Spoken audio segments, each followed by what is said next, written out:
основана на мировом опыте. Все страны прошли путь реформирования энергетики с момента его появления, времен Теслы, остальных ученых, и в 80-е годы всегда практически постоянно она реформировалась. И весь тот опыт, который я постарался изложить на своей презентации, она носит такой достаточно объемный характер. Я сказал, что я ее не скрываю, она есть, показывал недавно, практически неделю назад депутатам. Нужна другая аудитория, другие слайды, покажу часа полтора. Я буду рассказывать, объяснять о том свое видение, основанное на том самом большом опыте, как я вижу реформирование энергетики.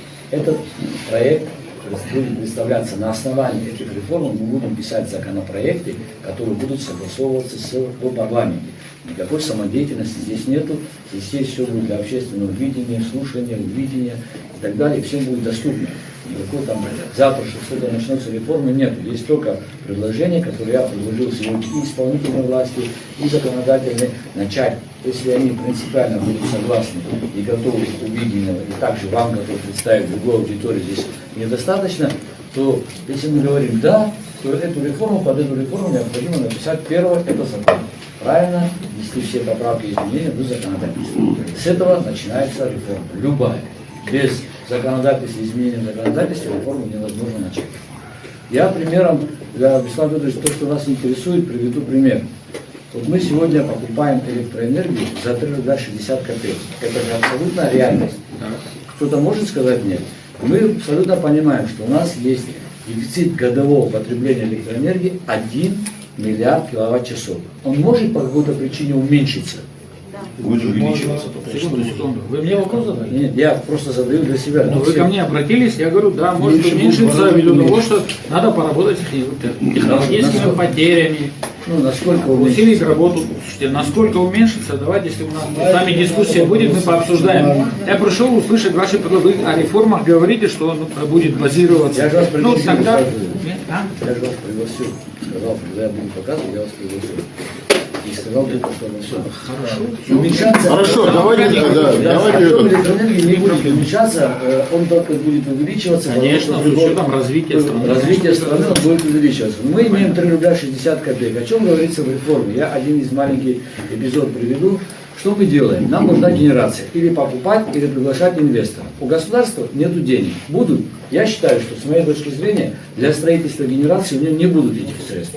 Никак. Ни займу, ни так далее. Нам придется, как это проходит в других странах, в частности в Российской Федерации, обязательно ДПМ-1, ДПМ-2 приглашают инвесторов и предлагают, что, пожалуйста, мы готовы покупать электроэнергию у вас по какому-то определенному тарифу и инвестируйте в нашу в энергетику Российской Федерации. И находятся инвесторы, которые готовы инвестировать с какой-то дотацией, с какой-то или с какими-то субсидиями, но государство всегда находит тот баланс, для которого будет интереснее, чем покупать извне. То есть если 3,60, завтра у нас появится газовая машина здесь, газотурбина ТЭЦ, которая будет частная и продавать нам по рублю, по рубль 50. Нам же проще купить там, там купить. Если мы построим какую-то гидроэнергетическую станцию или восстановим и те же перепадные, частные инвестиции туда придут, и они будут продавать по рублю, по 80 копеек, нам проще там купить, потому что пришло это время, именно так рассматривается. А если мы не покупаем, сами строим, тогда, пожалуйста, А если наоборот, есть деньги. поднимут цену? Есть деньги, а цена экспорта или импорта всегда будет расти. А зачем менять закон, чтобы строить новые электростанции? Знаете, мировой пример сказали бы, я могу про Турцию сказать, когда частный сектор туда вошел. Сейчас 1/3 часть зарплат идет на электроэнергию. Раньше был гораздо дешевле. Как они поступили, наоборот, поднялся. Вот мировой пример. А что в Турции государство регулирует цены на этом или как? Они дали полностью в частный. Нет, но здесь же так вопрос не стоит. За государством остается и законодательство. И везде. Но это пример неудачный на самом деле вы привели. Когда тарифная политика отдается частным компаниям, это никогда к хорошему не приведет. Поэтому это неудачный пример. Ну что скрывать, компании частные всегда лоббируют свои интересы в поднятии тарифа. Это же тоже, если это тоже мировая практика, Беслан Федорович. Да. Спасибо за вопрос. С точки зрения много обсуждали об инвестициях, о формах инвестиций. Они бывают концессии, очень разные, да, но слово инвестиции и деньги, инвестировать деньги никто не отменял. И как угодно можно обзывать, называть, но все равно это приводит к тому, что мы привлекаем деньги, чужие средства, которые приходят. Хорошо или плохо, да, это? Ну, это та мера, которая требует экономика. Это сегодня экономическая необходимость и сообразность. Мы говорим, мы не имеем, и нам нужно. Но следующий вопрос возникает, а кто у нас есть? Кто-то нам предлагает инвестиции, есть какие-то инвестиции, которые уже просчитали, которые привели к какому-то тарифу, о котором мы так говорим, что они будут большие, маленькие. Во всем мире, везде, даже в Абхазии, на хлеб устанавливает государство из расчета реальных затрат на производство. И то же самое будет, есть уполномоченный орган, который должен быть, заниматься непосредственно установлением тарифной политики и самого тарифа по каждому виду деятельности, участвующих в субъекте энергетики. Что касается, если быть коротко, это потому, что ни от каких инвестиций нельзя отказываться. Все надо рассматривать, все надо смотреть, обсуждать и смотреть, насколько они сегодня необходимы для экономики. Для потребителя я хочу сказать, что не имеет значения, чей электрический ток сегодня приходит. Ему важно, чтобы он был надежный и соответствовал качеству. И цена была минимальной. Не имеет значения, он частной генерации приходит или из государства, или откуда удобно. Лишь бы он был и работал по законам Республики Абхазия. Что касается Ингури, вообще той истории сетевой компании, мы все должны понимать четко, что сегодня весь каскад и весь комплекс работает по законам Республики Грузия. Мы же это понимаем. У меня вопрос. Мы хотим иметь еще, чтобы работало еще несколько генераций по законам Республики Абхазия? Или все-таки мы хотим, чтобы иметь собственную генерацию, которая будет работать по законам Республики Абхазия и создавать, как я ранее сказал, свою энергосистему? У меня такое видение. Я так вижу решение проблемы. Более, я видел дальше концепцию, что не перепадная станция 1 и Ингури не работает по законам Грузии, а работает по законам Абхазии, когда мы туда зайдем и будем эксплуатировать. И об этом никто не говорит, что если перепадная станция 100% будет работать на нас, и мы будем ее сами эксплуатировать и придем к этому, что мы не 300 миллионов возьмем, а 700 миллионов возьмем, 650-700 миллионов киловатт-часов. Это подспорье государства, это тот самый там резерв, который у нас есть, к которому мы должны прийти, еще до прибора учета. А приборы учета, установка, инвестиции. Сегодня то время пришло, когда надо весь комплекс считать. И законодательство, которое запрещает, Беслан Федорович говорит, любые рассмотрение инвестиций. Нужны инвестиции? Давай посмотрим. Когда они нужны? Когда государство не справляется с задачей. А что здесь является основным? Основным является все то, что может следить государство. Может достойно содержать государство. Ведь 30 лет оно было государственное, и мы все жалуемся, что стало плохо. Так давайте теперь вернемся к частным инвестициям или просто к инвестициям. И скажем, что может содержать государство достойно, то надо оставить за государством. А все, что нет, мы сегодня рассматриваем как инвестпрограмму, как инвестиции. Частные, смешанные, там, с концессиями, с общим капиталом, с разным капиталом. Не имеет абсолютно никакого значения. Как мы договоримся, как будет потребитель у нас. Вот так будет зависеть от этого. А я считаю, перепадная станция, если сегодня государство не может, и мы отдаем только, рассматривается только в аренду, и есть один единственный человек, одна компания на протяжении 5-6 лет, который президент и все остальные руководства уговаривают, давай проинвестируй нашу. На что сегодня 50 на 50 стоит вопрос, будет инвестиции или не будет. Я все говорю откровенно, мне нечего скрывать. Так будет справедливо, так будет быстрее к реализации проекта. Говорим там 70 на 30. А кто-то посчитал, как это определить 70 на 30? Интересно 70 на 30 или плохо 70 на 30? Давайте посмотрим, сколько вложений нужно сделать.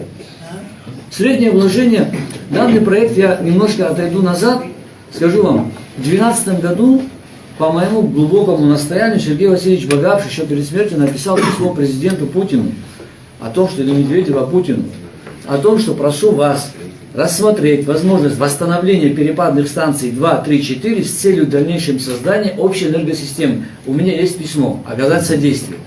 Когда Путину попало письмо, естественно, отписали Министерство энергетики Российской Федерации.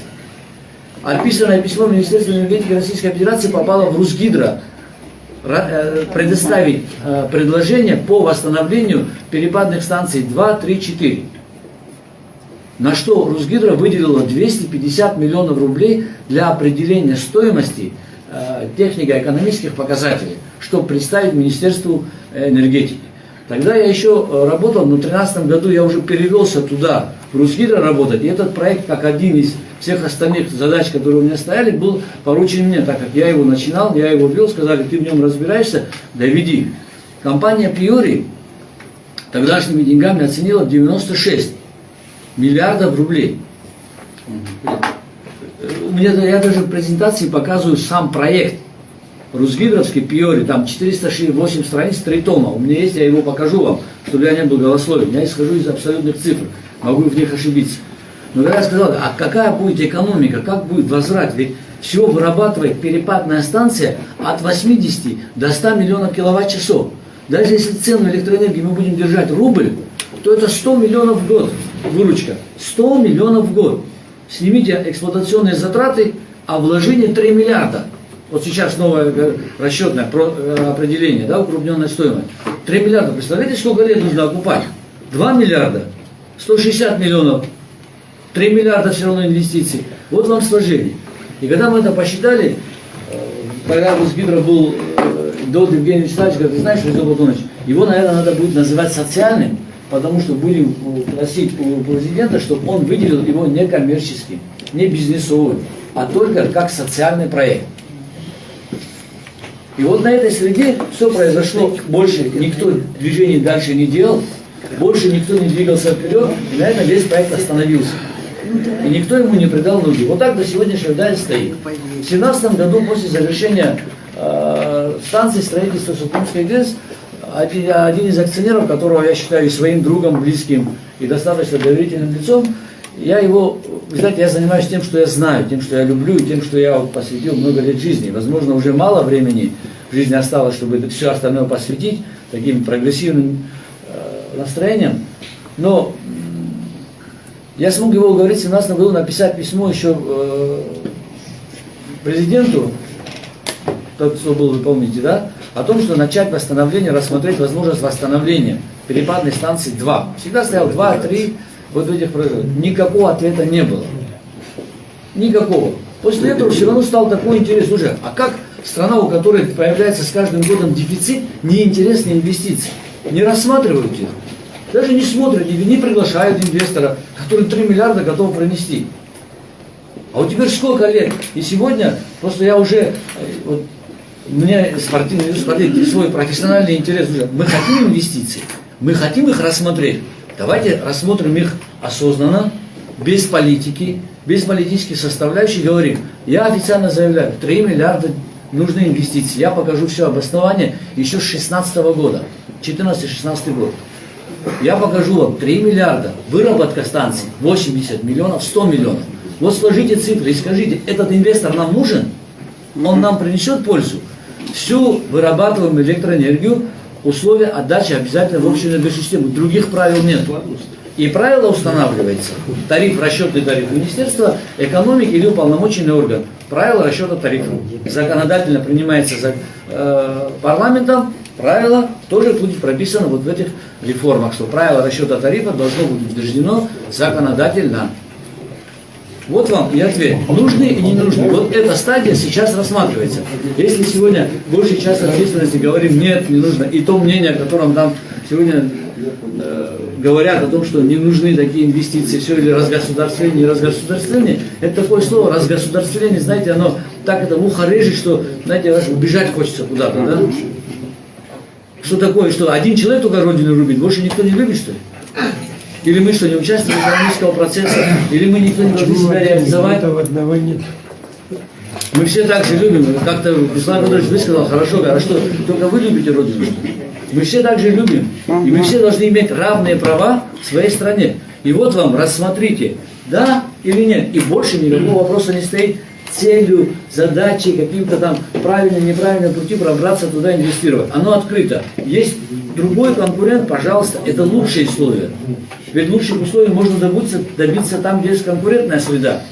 Ее нужно создавать А если мы не создаем в нашей экономике привлекательность, это я уже говорю как председатель комитета по экономике, то и к нам инвестиции не придут. Благонадежность и экономическая целесообразность. Найдите в ней 3 миллиарда 100 миллионов киловатт-часов. Найдите еще инвестора, который во вторую, в третью вложит. Ну, вот здесь есть люди, которые утверждают, что есть такие предложения. Грузия. Ну, я не знаю, Грузия, Италия, может. Вы хотите, чтобы грузинское юридическое лицо было?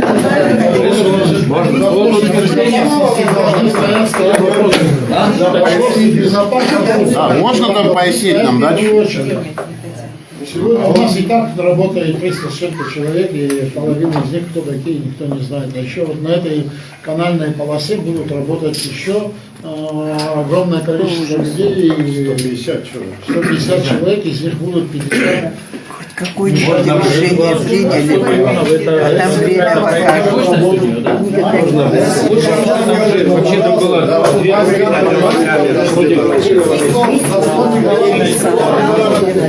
Никто не говорит, Давайте послушаем специалиста, что он хочет сказать. Давай там не комментируйте, пожалуйста, да, вот там, Матвеевич. Вячеслав Александрович, выработка гидростанции есть два показателя. Установленная мощность и годовая планируемая выработка. Установленная мощность станций, которые перепадные 1, 2, 3 составляли 40 мегаватт. Два машины по 20 мегаватт.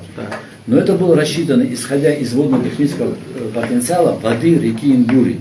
Станция в 70-е годы, когда началось строительство, ее начали строительство, она рассчитывалась как пиковая. Общий объем всего каскада, включая Трубары, около 11 гидростанций должны были быть 27 миллиардов киловатт-часов. Должна была выработка. Сегодня при проведении новых гидротехнических исследований станция может дать тогда под тех больших мощностях могла дать 120 до 120 миллионов одна. То есть две машины, одна станция 120. Сегодня при пересмотре необходимости установления там 20 мегаваттных машин нету. Стоит вопрос установления от 2 15 мегаваттных машин, потому что дальше экономической целесообразности из расчета топлива, так называемой воды, нету никакой экономического эффекта. Оно может носить только там мгновенный, 3 часа может работать станция под максимальную нагрузку по 40 мегаватт, дальше будет просто мощность. Согласно водно-техническим персоналам, вода бывает в паводковое время. Тяжело вам объяснить, Вячеслав Федорович? Ну, хорошо. Давай попробуем, давай. Давайте попробуем. Показатели у станции следующие. КПИ, коэффициент полезного использования. Коэффициент полезного использования воды КПИ перепадной станции равен 3000 часов в году. Коэффициент полезного использования других гидростанций иногда достигает до 5. Это лучший показатель. Если мы возьмем сейчас в разрезе года, то зимою эта станция, перепадная станция, будет давать не более 5 мегаватт, 3 мегаватта. Даже может и стоять, накапливать воду. Но в паводковые времена 4-5 месяцев она будет работать в 30 мегаваттах на полную нагрузку. И часть воды, когда будет большой приток, сливать, и сравнивается годовая выработка. Вот такая амплитуда выработки идет, когда ты летом, весной мало-много воды, у каждого месяца есть средние показатели приточности воды. И когда мы посчитали 450 кубов разделить на разрез года, и так как Беслан Федорович считает, не считается в энергетике, считается годовой водно-технический. А вы же провели расчеты, да? Да. По воде произвели расчеты? Я вам покажу. Наверное, презентации будет, да? Когда Да, я вам все покажу на достаточно большом. Спасибо, хорошо.